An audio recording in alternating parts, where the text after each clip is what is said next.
Diplomasi tunggang kuda dari Hambalang. Ini saya meminjam istilah dari politisi PDI Perjuangan Andres Hugo Pereira terkait pertemuan sang mantan rival di Pilpres 2014 Jokowi dan Prabowo di Hambalang yang berlangsung Senin kemarin.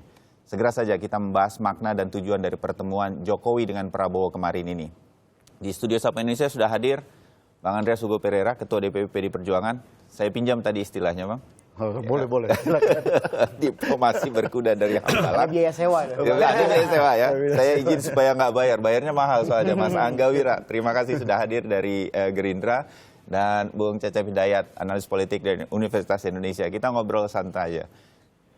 Bang Andreas, Anda melihatnya sebagai apa ini sebetulnya di balik semua yang kita lihat kemarin itu, apa yang sebetulnya kita harus lihat sebagai masyarakat Indonesia? Ya ini saya ambil porsinya Pak Cecep bentar. Nggak apa-apa. Sebagai orang yang mengamati juga. Siapa tahu di sini dia masuk PDIP juga. Saya nggak tahu. Tukaran. Tapi memang dari segi komunikasi politik, saya lihat ada lima poin penting. Pertama, ya Pak Jokowi berinisiatif menemui, mengunjungi Pak Prabowo di rumah kediamannya. Ya, presiden loh ini ya. Gitu presiden. kan, ya. Ini menunjukkan bahwa bagaimana seorang presiden rendah hati untuk datang berkunjung pada seorang tokoh. Kemudian bagaimana respon dari Pak Prabowo. Respon Pak Prabowo sangat bersahabat gitu. Ya. Dan kita tahu bagaimana rivalitas dan mereka pun mengungkapkan itu gitu di dalam Pilpres kemarin. Ya, 2014 ini salah satu dalam sejarah kita paling keras ya, paling keras dan head to head yang benar-benar ya mengundang energi bangsa untuk terlibat di dalam head to head pada waktu itu. Tetapi bagaimana respon dari Pak Prabowo ini menunjukkan jiwa kenegarawannya sebagai seorang dan gentleman gitu. Saya lihat di situ Pak Prabowo gentleman, jiwa kenegarawan yang muncul gitu. Kemudian hal yang ketiga, kemudian di dalam proses ini ada komunikasi bersama. Mereka membicarakan tadi ya, kita tidak tahu persis ya apa yang dibicarakan di dalam situ, tapi dari persoalan yang makro sampai kepada situasi terkini gitu, itu yang disampaikan gitu kan. Nah ini saya lihat bahwa dengan pesan yang disampaikan itu, dengan pembicaraan dan pesan yang muncul keluar, ini memberikan kesejukan buat masyarakat di tengah situasi yang kita hadapi saat ini gitu. Saya potong di sini. Saya mau ke Bung Cecep. Anda ada amatan lain dari itu atau bagaimana? Oke, pertemuan Presiden Jokowi ya dengan Pak Prabowo kemarin itu dapat ditafsirkan beberapa hal. Pertama bicara politik, bicara momentum. Kita dengan berbagai isu ya. Politik adalah momentum. Ya. Okay. Kita lihat nanti 4 November ada rencana demo besar-besaran. Tahun depan Februari akan ada pilkada serentak yang kedua. Nah kemudian saya kira kunjungan yang Jokowi ya ke Prabowo kemarin itu bicara banyak hal ya terkait dua hal ini. Isu terkini, itu yang pertama. Ya kemudian yang kedua ini tadi model komunikasi. Bagaimana seorang presiden ya bukan cuma apalagi Prabowo sosok elit politik ya. Rakyat kecil aja datangi oleh Jokowi apalagi ini. Yang memang tokoh yang punya peran besar ya di politik Indonesia Prabowo. Bagaimana kemudian seorang presiden yang rendah diri datang berkunjung, ya anggapnya sebagai balasan dan seterusnya. Nah tentu ini kalau konteks ke Asia, nilai Asia, bagaimana seorang yang lebih muda mendatangi yang lebih senior gitu. Ini ada sopan santun dan seterusnya, sehingga kemudian nanti publik melihatnya. Bagaimana kemudian masyarakat melihat, oh elit sendiri seperti ini, buat apa kita rusuh di bawah gitu. Saya mau tanya makanya nih di belakang layar dari Hambalang sama Mas Angga, itu kan sudah tahu nih Pak Presiden mau datang begitu dan segala sesuatu. Sebenarnya seperti apa Pak Prabowo sendiri melihat kedatangan Pak Jokowi begitu?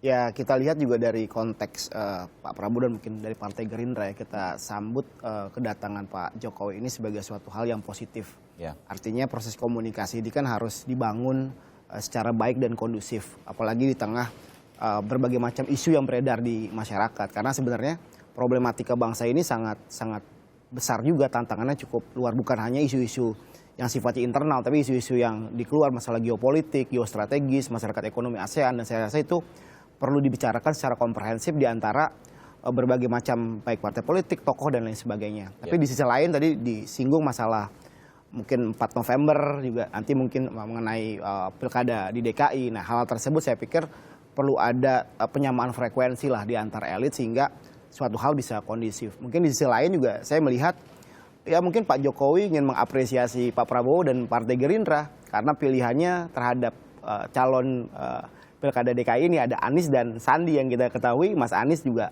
pada 2014 ini kan juru bicaranya Pak Jokowi. Tapi dan banyak mengkritik Pak Prabowo. Tapi dalam konteks ini terbangun suatu komunikasi yang baik, akhirnya Pilkada DKI ini bukan lagi pilpres gitu loh kan, karena kan selama ini masih sering dikait-kaitkan, tapi yang terpenting mungkin dalam Pilkada DKI ini adalah suasana yang kondusif, dan sekali lagi PR-nya bagaimana mencari kepemimpinan yang terbaik di DKI Jakarta. Saya rasa salah satu message utamanya yang ingin disampaikan dalam konteks pertemuan itu adalah hal tersebut lah. Ya, setuju. Tapi begini, kalau isu yang kemudian kita baca di Harian Kompas, kami juga mengetahuinya dari konferensi pers yang mereka berdua kemarin lakukan setelah menunggang kuda itu, isunya hal-hal yang sebetulnya biasa begitu, dan saya yakin kedua tokoh elit ini sudah sangat sepaham mengenai bagaimana menjaga NKRI. Apa sih sebetulnya yang dibicarakan yang sedikit lebih mendalam? Apa betul mengenai pilkada atau ini betul-betul berkaitan sama 4 November yang kemudian tidak terlalu diungkap ke media atau ke publik, Mas Angga? Ya, saya rasa seperti yang saya sampaikan, ini kan banyak rumors yang berkeliaran di luar. Ya, termasuk 4 November. Tapi ini kan artinya menyampaikan positioning Pak Prabowo dan Partai Gerindra, ya hal tersebut kita pun dalam konteks ini menyerahkannya kepada, kalau yang besarnya bersifat hukum adalah ranah hukum gitu loh, dan juga itu menyampaikan konteks proses demokratisasi ini biar berjalan sesuai dengan koridor gitu. Artinya kita memberikan hak kepada semua warga negara untuk menyampaikan pendapat di muka publik, tapi sekali lagi positioning keamanan dan lain sebagainya harus dijaga dengan baik seperti itu. Oke. Kalau dari gambar yang kemudian kita lihat ini, Bung Cecep, saya kembali ke Anda. Mana yang publik harus melihatnya secara lebih penting gitu?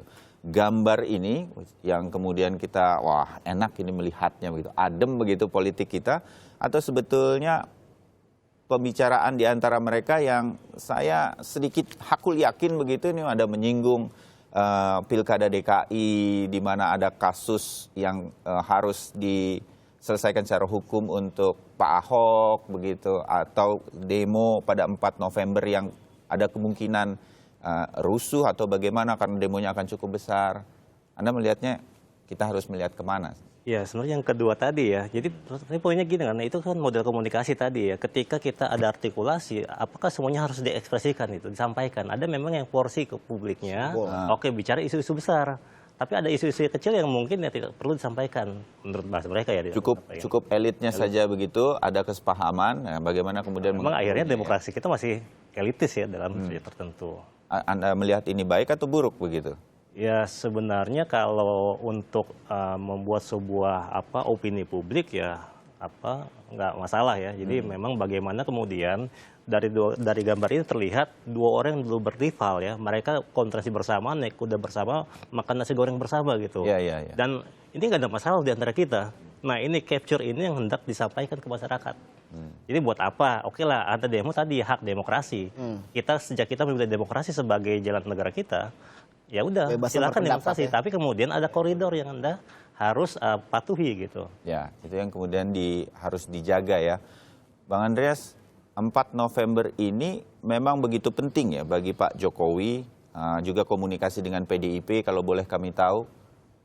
Saya kira ya saya unjuk rasanya lihat dulu dari tadi gambar yang ini. Satu kata yang muncul dari sini, relax.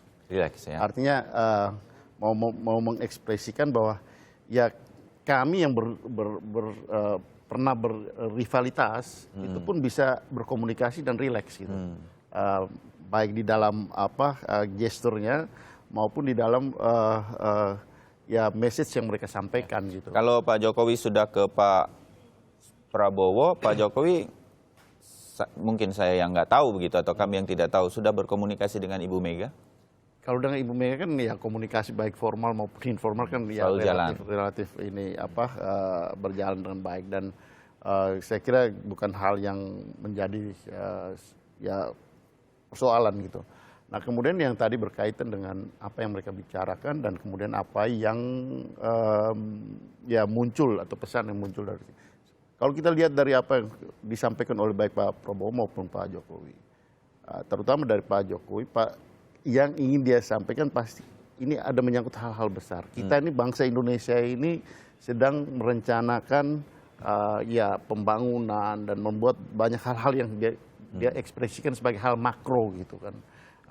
Sementara banyak juga kejadian-kejadian mikro gitu yang ya di dalam proses politik yang sekarang berjalan.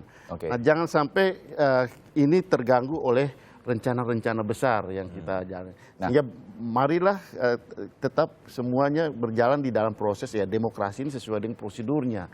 Kalau memang ada hal-hal yang melenceng dari situ ya kita kembali mainkan di dalam aturan main, baik itu undang-undang pilkada maupun kalau itu menyangkut hal yang kriminal ya itu semuanya di sana nanti ya. Baik, balikan. Jadi energi bangsa ini tidak terkuras untuk hal-hal yang tidak ya seharusnya menjadi fokus bagi kita. Saya kira itu yang saya tangkap dari apa yang kemudian menjadi pertemuannya. Walaupun begitu, kita masih sedikit penasaran. Nanti masih ada bagian kedua dari obrolan kami.